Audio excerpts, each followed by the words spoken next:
शाम को ऐसे ही बैठा था तो भाई साहब मेरे बैठे थे, तो उन्होंने कहा कि कल के दिन बाजार बस ऊपर ही जाएगी। उनका कहने मतलब ये था कि ईरान और अमेरिका का जो वार चल रहा था उसका सीज फायर होने वाला है या कि हो चुका है, कुछ ऐसा ही कहा था।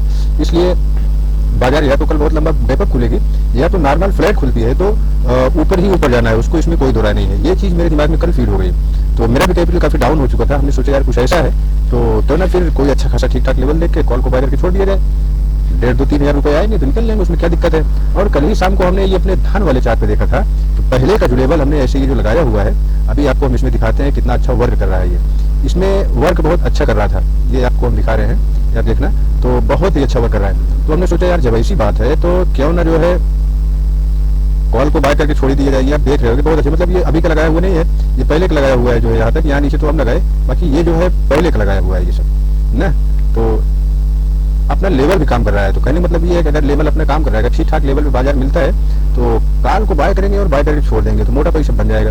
ये चीज कल ही मेरे दिमाग में फील हो चुकी थी। सुबह बाजार ओपन हुआ और ओपन होने के साथ साथ 5-10 मिनट हमने वेट किया। वेट करने का ये निफ्टी का है ये और ये सेंसेक्स का है। निफ्टी में हमने एक कॉल की पोजीशन बनाई थी पर बहुत आउट द मनी था तो उसमें प्रीमियम बढ़ने का कोई चांस था नहीं। हमने उसको 1.5-2 रुपए के लॉस पे वो ट्रेड को कट कर दिया। आया वापस में सेंसेक्स में आया तो अपना ट्रेड जो है ये 2 मिनट पे लेके चले आपको तो ज्यादा समझ में आएगा। ये इसी जगह पे हमने इसको 145-45 रुपए पे बाय किया, प्रीमियम पे लेके चलेंगे आपको। और ये यहाँ तक आया, यहाँ तक आते आते हमको समथिंग 8.5-9 रुपए के लगभग नुकसान में लेके जा चुका था, माइनस हो चुके थे। फिर यहाँ से जब निकला है तो हमको 14 से 15-16 रुपए तक का प्रॉफिट भी दिखाया है। और मैं इंतजार ये कर रहा था कि ये रेजिस्टेंस है, इसका रेजिस्टेंस तो लेना तय है क्योंकि साथ में निफ्टी का भी रेजिस्टेंस आ ही रहा था। एक का अगर गलत साबित हो सकता है दूसरे का तो नहीं, दोनों में जब यही स्थिति थी तो मुझे लगा रेजिस्टेंस तो लेगा और रेजिस्टेंस बाजार ने लिया भी। मुझे ऐसे लगा छोटा मोटा पुल बैक लेगा और लेने के बाद वापस चल जाएगा। ये पुल बैक लिया तो, और पुल बैक लेने के साथ साथ यहाँ तक गया, फिर वापस जब यहाँ से नीचे आना शुरू हुआ है तो फिर भाई ये नीचे ही आता गया। अभी आपको लेके चलते हैं हम, इसका मामला तो यहीं से खत्म हो जाता है। लेके चलते हैं आपको हम प्रीमियम के चार्ट पे। ये रहा प्रीमियम का चार्ट।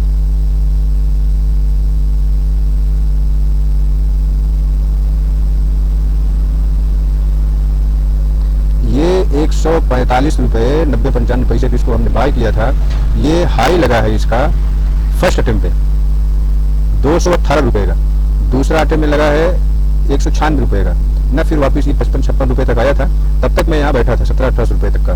फिर जब यहाँ से निकला है फिर दोबारा इसका हाई लगा है 178 रुपए का, समथिंग 6 से 7 रुपए तक का प्रॉफिट हमको ये यहाँ दे रहा था। पर यहाँ भी नहीं निकला मैं, क्योंकि अभी आपको लेके चले फिर इस पे एक बारी। ओ यार इस पे एक बार देखो आप, वो समझ में आएगा आपको इसका लॉजिक क्या है।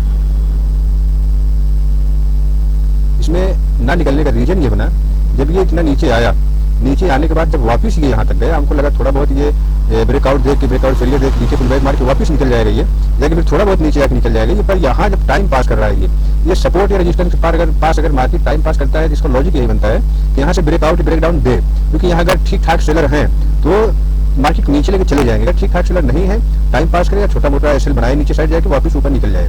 लॉजिक तो यही था और हुआ भी यही, क्योंकि एक्सपायरी थी, प्रीमियम डीके बहुत ज्यादा हो रहा था।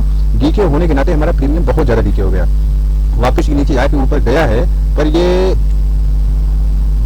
प्रीमियम में अगर हम देखते हैं तो हमारा प्रीमियम बहुत डीके हो चुका था, ये नीचे आता ही गया। समथिंग लास्ट में हमने ये जो है 100 नहीं सिर्फ 38 रुपए में इसको हमने यहीं पे कट कर दिया। कहने का मतलब 2200 कुछ रुपए, 23 रुपए समथिंग में हमने इस ट्रेड को कट किया। समथिंग 3000 के कैपिटल में हमारा 23 रुपए अगर ऐसे चला गया तो बचे कितना, 7 रुपए भाई ये भराई थी। मतलब ये जो हमारा ट्रेडिंग चैलेंज था 21 दिनों का, वो आज के डेट में 2:32 मिनट पे खत्म हो चुका था। अब हमारा ट्रेडिंग चैलेंज खत्म हो चुका, क्योंकि कैपिटल प्रॉफिट आए या ना आए, मकसद ये है कि हमारा कैपिटल सस्टेन रहना चाहिए। कैपिटल बाकी रहे, प्रॉफिट आए ना आए वो अलग की बात है, कैपिटल का जिंदा रहना ये मकसद होता है ट्रेडिंग चैलेंज का। प्रॉफिट आए ना आए वो अलग की बात है। जब हमारा कैपिटल ही खत्म हो गया तो फिर ट्रेडिंग चैलेंज फिर से वापस पैसे डाल के तो हो नहीं सकता। वो तो नए सिरे से शुरू हो ये तो पॉसिबल है, पर उसमें पूरा पैसा डाल के थोड़ा बहुत पैसा कम हो, एसएल जाए, वापस पैसा डालो, फिर से शुरू करो, ये तो समझ में आता है। पर पूरा पैसा खत्म हो जाए फिर वापस डाल के शुरू करो, ये चीज नहीं समझ में आती है। तो यहाँ जब हमने सेल किया भाई मैं अंदर ही अंदर क्या सच है तो आंख में भी आंसू आ गई थी यार। इतनी मेहनत करने के बाद आज हमारा 14वां दिन था, बचा हुआ था 14, 6, 20 पे 21। कल कल 15 दिन हो जाता, यानी कल, आज और कल का दिन अगर मैं निकाल लेते 15 दिन पूरे हो जाते, बचता सिर्फ 1 वीक और 5 दिन, वो भी बड़े आराम से निकल जाते। और इसमें भाई साहब पैसा भी ऐड करने वाले थे, आजकल में ऐड भी करते थे, ये 7,000 रुपए वो कंप्लीट करते, 7,000 रुपए पूरा कर देंगे, वापिस फिर उसी हाल में ट्रेड करो। पर यहाँ ये बुक करने के बाद एकदम टूट गया भाई, आज मेरा काम तमाम हो चुका, ट्रेडिंग चैलेंज यहीं पे बंद हो चुका। ये सिर्फ ये मेरी गलती से हुआ था। बाकी अगर सही चीज देखा जाए, सही चीज अगर हम देखते हैं, ये अपने को निकलना कहा था। जब ये हमारे ट्रेड लेने के बाद 145 पे लिया था, 120 पे निकल जाते यहीं पे, ये जब नीचे जा रहा था तो 120 निकल जाते, 25 दूनी 50, 5 रुपए का एसएल लेके हम मार्केट से बाहर हो जाते, तो पूरा दिन टेंशन खत्म रहता। पर निकले नहीं, वापिस यहाँ 7-8 रुपए के, 9 रुपए के समथिंग लॉस में हम बैठे रहे। बाजार ऊपर जाएगा, ये कॉन्फिडेंस अंदर से कूट के भरा हुआ था कि बाजार को ऊपर जाना ही जाना है। ये थोड़ा बहुत नीचे आया, वापिस ये कवर किया, 15-17 रुपए का प्रॉफिट यहाँ दिखाया, पर बुक ना करने की वजह से इतना नीचे आया। पहले अटेम्प्ट में 17-18 रुपए नुकसान दिखाया, वापिस गया 7-8 रुपए का प्रॉफिट दिखाया, फिर वापिस नीचे आया 23 रुपए नुकसान दिखाया। फिर आपको लेकर चलते हैं तीसरे वाले चार्ट पे। जब ये हमने देखा कि ये प्रीमियम जो है यहाँ पहुंच चुका है, जो हमने खरीदा था, क्योंकि ये इन द मनी था और ये यहीं पे है भी। जब ये प्रीमियम बढ़ रहा था, ये यहीं पे था, तो हमने इसको बाय किया 7 लॉट यहाँ पे। मुझे लगा कि जो चीज मैं देख रहा था मार्केट में वो होने वाला है, ये परफेक्ट मुझे लग चुका था। ये प्रीमियम का चार्ट देखने पे और कुछ नहीं, सिर्फ प्रीमियम का चार्ट देखने पे। तो हमने यही 6-7 लॉट भर लिया, 2 बार में, 3 बार में, एक बारी में 5 लॉट, दूसरी बारी में 1 लॉट, फिर तीसरी बारी में 1 लॉट, 3 बार में हमने 7 लॉट इसको बाय किया। तो फिर जब ये प्रीमियम यहाँ से चलना स्टार्ट हुआ है, तो हमने इसको 33-37 के आसपास सारा ही निकाल दिया, जिसका नतीजा ये हुआ कि अपना जो भी लॉस था, ये लॉस आप अगर देख रहे हो तो ये 2142 रुपए का है, 2142 रुपए का ये, और निफ्टी का 162 रुपए का, मतलब ये 21, 22, 60, 4023 रुपए का लॉस हमारा ये रिकवर करके ये 1700 रुपए आया। मतलब 23, 7, 10, 23, 4,000 रुपए का प्रॉफिट, 4,050 रुपए का प्रॉफिट हमने ये सिंगल ट्रेड में बुक किया। पर ये तो अगर प्रीमियम चलता, मार्केट ऊपर नहीं जाती, तो आज हमारा जो 21 दिनों का ट्रेडिंग चैलेंज था वो समथिंग खत्म हो चुका था। ये तो बस उसकी शान है कि वो जिंदा कर लिया। अब भी एक मौका हमको और मिला है, और ये कैपिटल आपको दिखाएं तो कैपिटल तो अब आज दिखेगा नहीं, क्योंकि रात के समथिंग 2 बजने वाले हैं, 1:45, तो कैपिटल तो नहीं दिखेगा। पर ऑर्डर में आप देखोगे 20 से 20 में कई सारे कैंसिल है, 10 ही ऑर्डर अपने ठीक ठाक है, 10 ऑर्डर ठीक ठाक है, क्योंकि खरीदा 3 बार में है, बेचा 3 बार में है, इस करके ऑर्डर कई सारे हो चुके हैं ना गाइस। तो मेन कहने का मकसद हमारा ये है कि थोड़ी सी गलती नहीं कहेंगे, एक सिंगल ट्रेड और एक गलती पूरे कैपिटल को खत्म कर सकती है। जैसा फिर हमारे अंदर आता नहीं जल्दी कि चलो अब इतना लॉस हो गया तो अब जाने दो, अब खत्म करो, अब तो क्या ही बचाया, जाएगा तो जाएगा, नहीं तो जाए, जो बचाया वो भी लेके जाए। लेकिन ये फीलिंग काफी टाइम के बाद हमको आई, जब ये प्रीमियम टूटते यहाँ तक पहुंचा ना, यहाँ तक दोबारा जब पहुंचा, मुझे लगा ऐसा कि अब नहीं जाएगा, ये फीलिंग आ ही गई, चलो अब जाएगा तो भी ठीक, नहीं जाएगा तो भी ठीक, 5-7 रुपए जो बचा है अब जाने ही दो। फिर दिमाग में आया यार ये पूरा गल ही जाएगा तो क्या मतलब बनेगा। फिर हमने वापस इसको सेल कर दिया। यही सेल करने ये नहीं भी किया होता तो ये प्रीमियम गया है 1700-1800 रुपए, 2000 रुपए समथिंग हमको इसमें भी मिलता है, क्योंकि वन गो में गया है, यही प्रीमियम गया। अगर नहीं भी निकाले होते ये उसी ट्रेड में हमको प्रॉफिट मिल जाता, पर ना निकाल करके थोड़ा हम और ज्यादा डिप्रेशन में हो गए। फिर ये ट्रेड ने इसको रिकवर किया। गाइस मेरा कहने का मकसद बस इतना है कि सिर्फ एक ट्रेड, सिर्फ एक गलती काफी होती है पूरे कैपिटल को खत्म करने के लिए इस ऑप्शन ट्रेडिंग में। ऊपर से आज एक्सपायरी भी थी, तो आज हम ये समझो कि मार्केट में मरते मरते जिंदा हो गए, बस यही कहेंगे। और कल से या कह ले कि परसों से या कल से जो भी है, ये कैपिटल जो है अपना ये नेट 7,000 प्लस रहेगा तो ही ट्रेड होगा। 7,000 से कम में अब हम ट्रेड नहीं करेंगे। 7,000 के ऊपर जितने रुपए का हमको ऐसे लेना है उतने रुपए इसमें होने चाहिए। अगर उससे कम है तो फिर ट्रेड नहीं करना है, क्योंकि उसको 7,000 प्लस करने के बाद ही एसएल जो लेना है उसका पैसा इस डिमेट में होना चाहिए, एसएल का पैसा।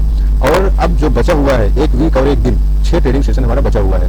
6 क्यों, अभी 7 कहेंगे क्योंकि अभी कल का है, नहीं कल 15 हो जाएगा, तो उसके बाद बचता है 7, 6, 21 दिनों का है। जो भी 6-7 दिनों का है तो वो अभी एकदम रूल को फॉलो करके चलना है, क्योंकि प्रॉफिट आए ना आए वो अलग का मैटर है, पर कैपिटल बचा रहे। मेन मकसद ये है, मेन मकसद जो है ये 21 दिन ट्रेडिंग चैलेंज रखने का, ये सिर्फ मकसद इतना है कि अपना जो कैपिटल है वो बचा रहे। प्रॉफिट आए ना आए वो एक अलग मैटर है, अपने कैपिटल को बचाना है। हमने अपनी मनमानी जो है वो बहुत कर ली। मनमानी करने का मतलब ये है कि बहुत ज्यादा मनमानी कर ली। तो गाइस बस इतना ही कहेंगे, बाकी कहते तो हर रोज है, ऐसा कुछ नहीं है नहीं कहते, पर ये आखिरी बार कह रहे हैं कि अगले ट्रेडिंग चैलेंज में जो नियम सिस्टम तौर तरीके रखेंगे वो अलग की बात है, और इसमें जो हमने नियम रखा था 2 से 3 ट्रेड का रखा था, अब वो नहीं रहेगा। सिर्फ सिंगल ट्रेड 60% का एसएल, 7% का एसएल मतलब ये है 7,000 के कैपिटल पे 749 490 500 रुपए की समथिंग का एसएल रहेगा हमारा एक दिन का। 500 रुपए की समथिंग का एसएल और 1000 से 7-8 रुपए तक का हमारा टारगेट रहेगा सिर्फ एक ट्रेड में। दूसरा कोई ट्रेड अब बचे हुए 6-7 ट्रेडिंग सेशन में अब हम नहीं बनाएंगे, नहीं तो ये पैसा भाई हमारा जा चुका है। समझो जिस दिन बना लिए समझो रूल तोड़ दिए, रूल टूटा तो पैसा गया, रूल टूटा तो पैसा गया ही गया। ये रूल टूटने की ही वजह से अगर हम रूल में होते अपने ये सुबह ही 5-7 रुपए जो भी गया था यहाँ तक 5 रुपए गया होता। 45 पे बाइक की 20 पे आया था, 25 20 45 25 दूनी 50 5 रुपए के लॉस पे यही हम निकल जाते। पूरे दिन की सिरदर्दी से हम दूर रहते। कल के दिन फिर आते, क्या पता 5 रुपए वही कवर होता, 5-7 रुपए और आता। मैटर तो यही है। फिर भी इतना लॉस में 7-8 रुपए लॉस में आने के बाद 15-16 रुपए प्रॉफिट में गए। अभी यहाँ से अगर हम देखते हैं, यहीं से अगर हम इसको कवर करते हैं, यहाँ तक आया था ना, यहाँ तक आया था। देखते हैं रिवार्ड हमको कहाँ तक मिला था। इसका रिवार्ड हमको 1 ईयर्स 2 का तो नहीं मिला था, कहेंगे 1 ईयर्स 0.5 मतलब 1.5% का टारगेट हमको मिल चुका था इसमें। फिर भी हम नहीं निकले। 8-9 रुपए के लॉस है तो 15-17 रुपए प्रॉफिट में जाने के बाद भी निकले। ये हमारा लास्ट टारगेट था क्योंकि हुआ है पर वो किसी काम का नहीं रहा हमारे। सो गाइस तो आज का दिन यही रहा। बहुत भारी गलती हुई है, बहुत बड़ी गलती हुई है कि ये प्रॉफिट से हम जरा सा भी खुश नहीं है। ये प्रॉफिट ये बाय मिस्टेक गलती से आ गया है, इसको नहीं होना चाहिए था। यहाँ हमारा फंड जो है वो 0-0 होना चाहिए था। इसमें सिर्फ लॉस ही लॉस होना चाहिए था। ये तो बस उसकी दिन है जो एक मौका हमें दे दिया, बाकी मौका मिलना नहीं चाहिए था हमको। ये इसकी हमको जरा से भी खुशी नहीं है, बस इतनी सी खुशी है चलो एक मौका मिला संभलने के लिए, संभल गए तो ठीक, नहीं तो फिर क्या कैपिटल तो खाली होना ही है।